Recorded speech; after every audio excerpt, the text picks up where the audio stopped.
creatives. Good morning. It is still the morning for me right now. Welcome back to my channel. I'm Angela, a graphic designer and an illustrator. Today we're going to be diving into type. So when you're in InDesign, it's pretty much all about type and compositions and layouts, because with InDesign, the main things that are created in this program are editorials, posters, magazine layouts, book design layouts, and such like that. So everything is based around type, composition, layout. There's a lot of use of type, and there are rules for type. I've gone over a few rules previously in my other videos over here, but I haven't really gone over type rules very much. So we're gonna dive in and get started working with type. Here is the home screen. If you click on new file, you get this page popping up and everything's in picas. I never work in picas. I don't know who does, but I never do. So I'm gonna go to inches. Standard page size, 8.5 by 11. These are just gonna be like mini posters. Should I do 8.5 by 11 or should I do 11 by 14? I can do 11 by 14 actually.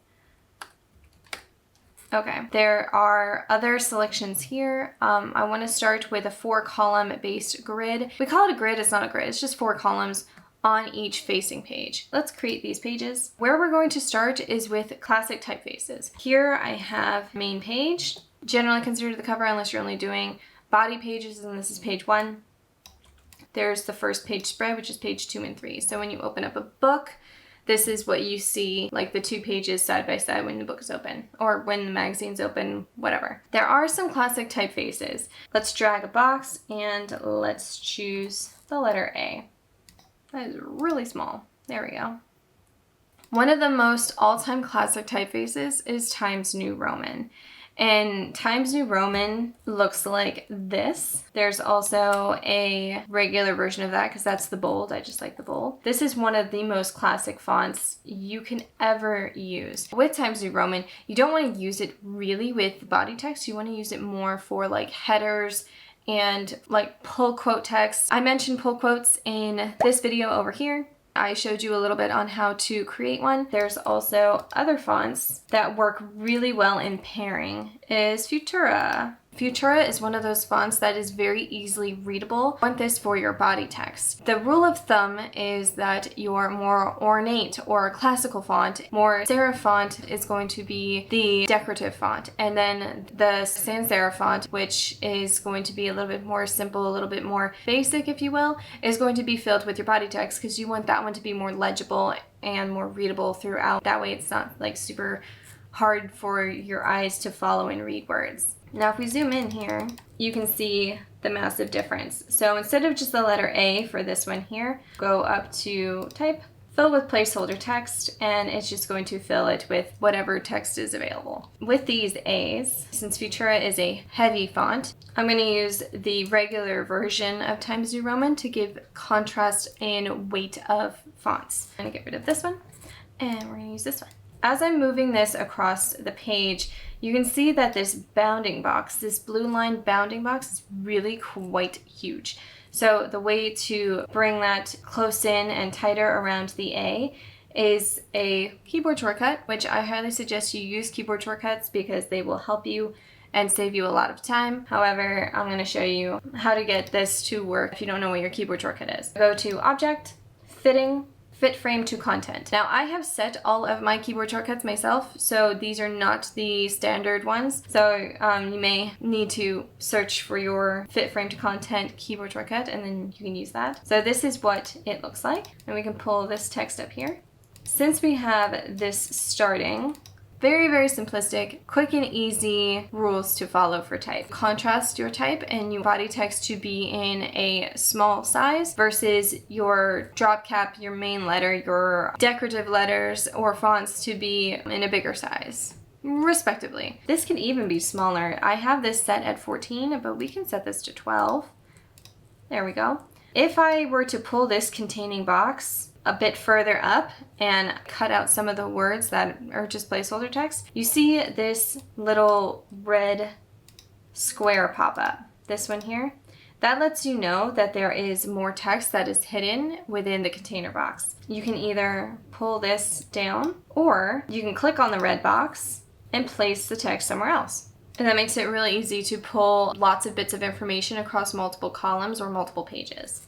So I'm going to get rid of that one. And let's create a fun layout. The one thing that really irks me about this program is the magnifying glass. It drives me crazy. So a quick tip on the magnifying glass. I went over this in my previous video, but if you press your keyboard shortcut for zoom in or fit page to frame or fit page in window, just Control 0. To find the keyboard shortcut, it's under View on the top toolbar, Fit Page and Window. Let's create a fabulous layout. I'm going to pull this here. I'm going to pull this letter and expand it to most of the page. In order to expand something, press down your keyboard shortcut. Mine is Control, Alt, and Shift, so you get all the dimensions. Perfect. A. When you pair sans serif and serif fonts, like this A is a serif font for Times New Roman and Futura is a sans serif font, it gives you an obvious contrast. There are times where the contrast is not so obvious. If you want to pair two sans serif fonts, other rules of design will have to be incorporated for there to be some level of contrast, whether that is size, color, placement. It depends on the situation, which we'll go over. There are instances where you can get away with doing the italic version of this. Yes, it did disappear, but not to worry. Click and drag the sides of the container box and it will reappear. I'm going to do my keyboard shortcut to fit my container box around my text. And I'm going to pull this A over here and kind of make it go off the page.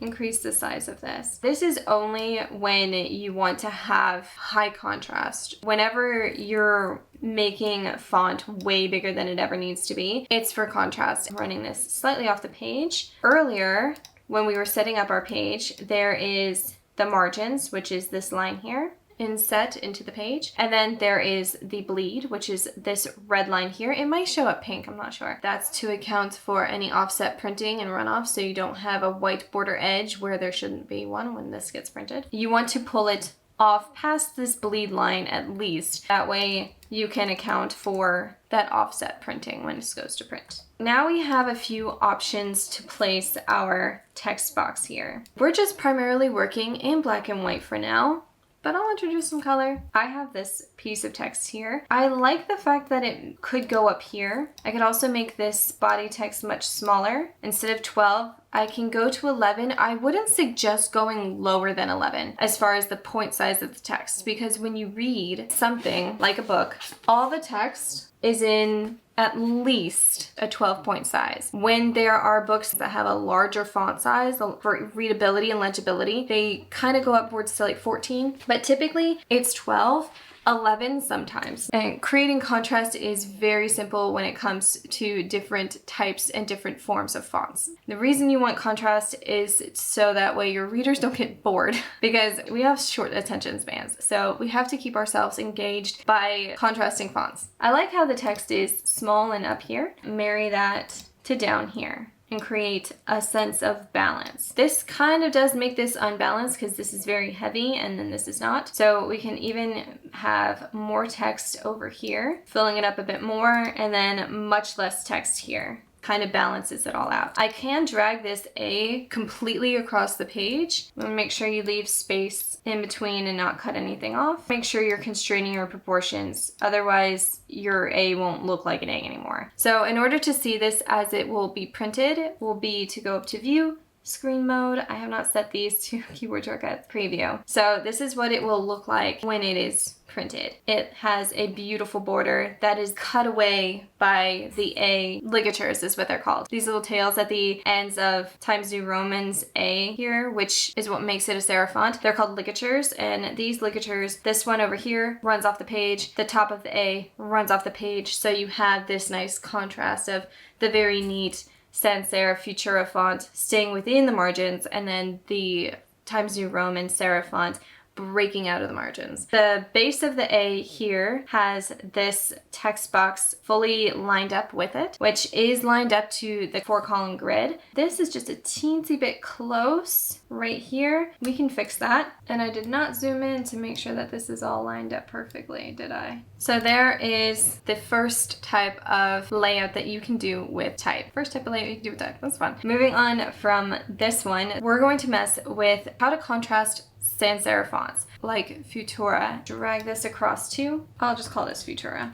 Let's increase the size. I'm going to pull it down into the center.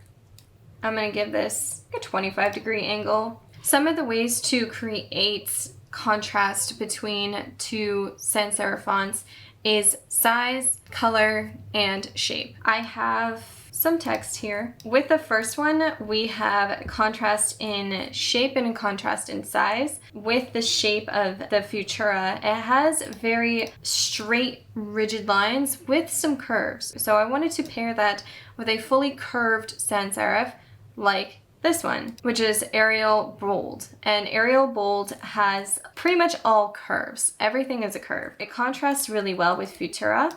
Now, the other way to create contrast is with color. So with Futura, we can then add either color to the word or we can add a box of color. I would prefer to add a box of color. Take my shape tool over here and create a box from the bleed line out to this inner line of the page. And let's choose a basic color, red, blue.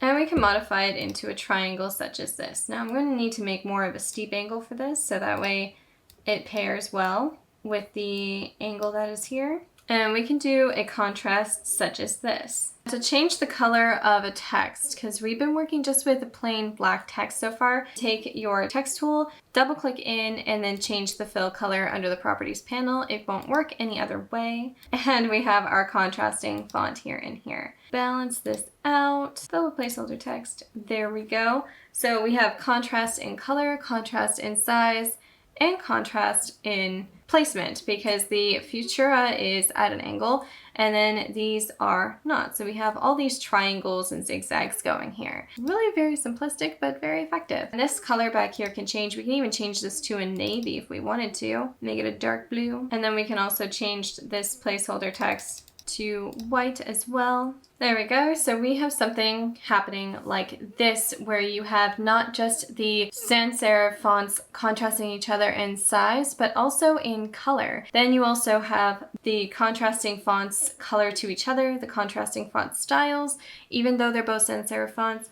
And you also have a contrast of negative and positive space and color. So you have all of these happening in one composition and it's very effective. Whenever you have something like this where you're putting a bold, like a big form of color on the page, you always have to contrast it with either negative space or an opposing color, or what's called a complementary color, which is on the opposite sides of the color wheel from each other. Whenever you have a font that is massive on the page, you also have to have a font that is minimal in size on the page, but no smaller than 11.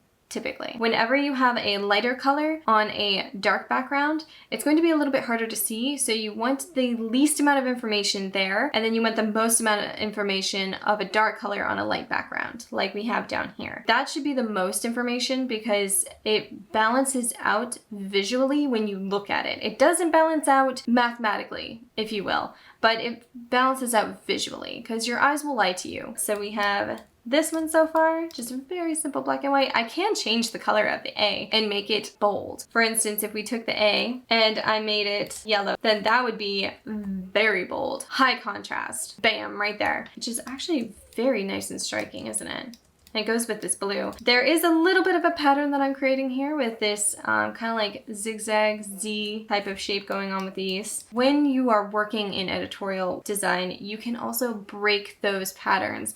It's a nice visual relief for the viewer, especially if these are all being viewed in sequence. So if these were posters that were side by side by side, once they look at the first two, then that last one can break the mold, but still be within the mold, if you will. So let's look at a different layout. Instead of sans serif versus serif, I'm going to do a handwritten font. Like I mentioned before with serif fonts like Times New Roman, sans serif fonts like Futura, there's also fonts that you can use as decorative fonts. It's the epicursive type of fonts, or the script fonts and the hand letter fonts.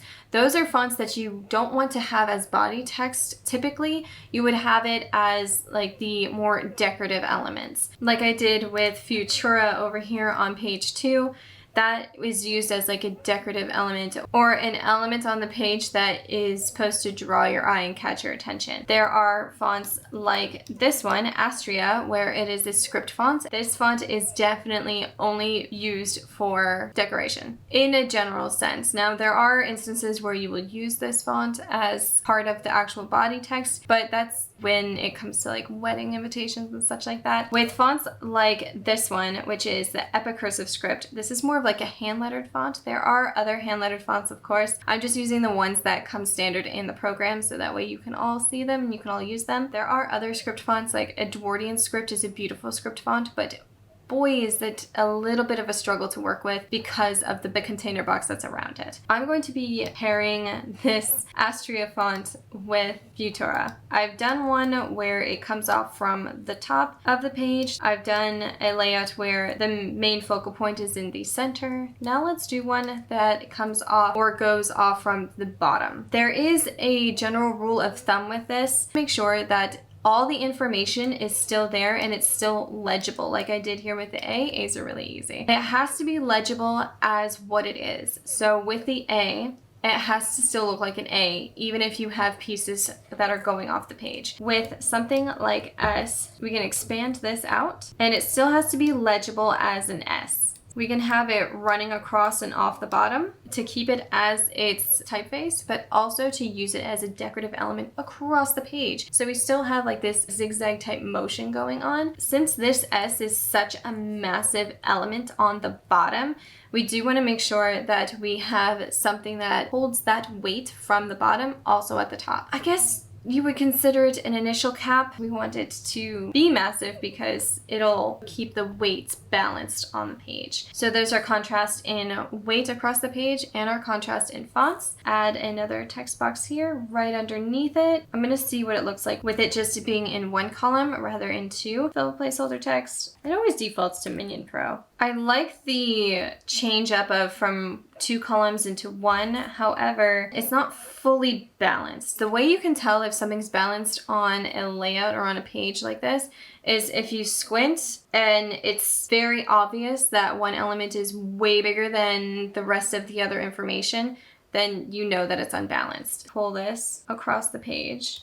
That's getting better. Okay. I'm gonna need a little bit more information here. Fill with placeholder text a bit more. Sometimes it's easier to do this in preview mode than to not. Yeah, that's a lot better. Okay, and we can even turn our S a different color. There you go, just working with the base colors here, we can turn it green. Since that green is less dense of a color, it contrasts well with the black that's happening here. We can marry that green over here and it follows the line, so it is balanced. You also have the contrast of the negative space with these massive S's. You also have the contrast of black and white and also the size. You get this look here. It's still following a zigzag pattern, but the zigzag pattern is much more simplistic. It runs off the page. And with the Futura font, I did have the Futura font here in the first layout. That was at a size of 11. I also took that and placed it here on this third page of Futura at 11. These are just a few ways that you can create bold type layouts and creating contrast and visual hierarchy with these. There are other instances where you can use lines to split up information and such like that, but this is a really good place to start if you're a beginner. Let's add another page because I have not shown you all how to add another page. Also, if you cannot see your properties panel, your layers panel, and all of that,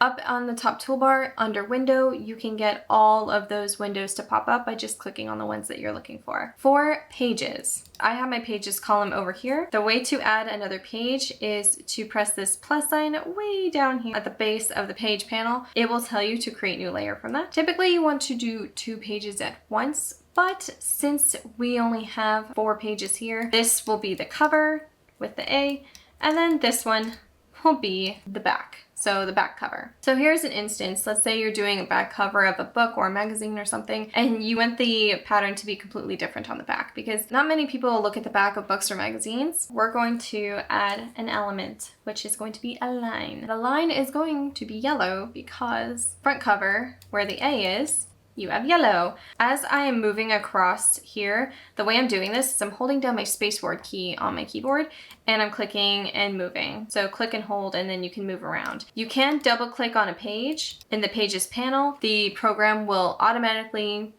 take you to that page. Very handy trick. We have our line tool right here. Double click our stroke panel down here to get our colors. There's our yellow. Let's go into our normal view mode, where it has our 4 columns. Create a line just here.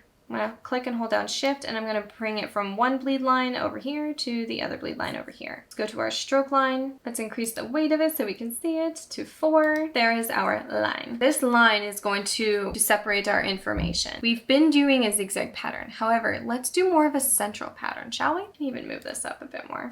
Our central information pattern here is going to be encompassing these 2 lines here. Fill this with placeholder text, and just like the first page, oh, let's do our little trick. Double click. Just like our first page, our body text is Futura heavy. Let's do our trick again. Let's make this Futura heavy as well. There's a lot of back and forth between panels. I'm gonna keep that to 12. So we can do it central with it looking like this, or we can have it central like this. Either way, it works. Very well balanced. Okay, text on the top here, just 2 times. There are times where you can break the pattern and break the columns. This is one of those times where you have a header like times here, and I'm placing it central on the page. This only works because it is separated by that line. For the rest of this information, there typically is a little bit of information down at the bottom, especially on back covers of things like magazines and such. There will always be like a small amount of information here set centrally on the bottom. To contrast this even more, we're gonna make this our yellow. And then we can have something that looks like this, where you have the contrasting fonts. Again, I use Times New Roman for the headers, which are completely centrally aligned down the middle of the page, as well as this tiny bit of information with our secondary body text font being Futura heavy. I have another element down here, so the headers are still the same color. That one is in a much smaller size than Times. So you have the contrasting in size between Times and New, even though they're the same font, they're also in the same color. So it draws your eye down the page and it is well balanced from the contrast of color and the amount of text that's here. So the text is balanced on both sides of the page, and the weight of the top is balanced on the weight of the bottom because of the color and also because of the size.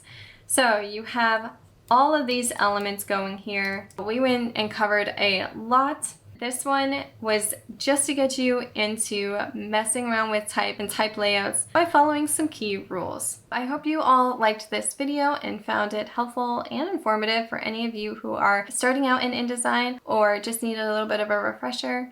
Go ahead and give this video a thumbs up if you liked it, subscribe if you haven't already, turn on your notification bell so that way you're notified every time I upload a video, and I will see you all soon, creatives.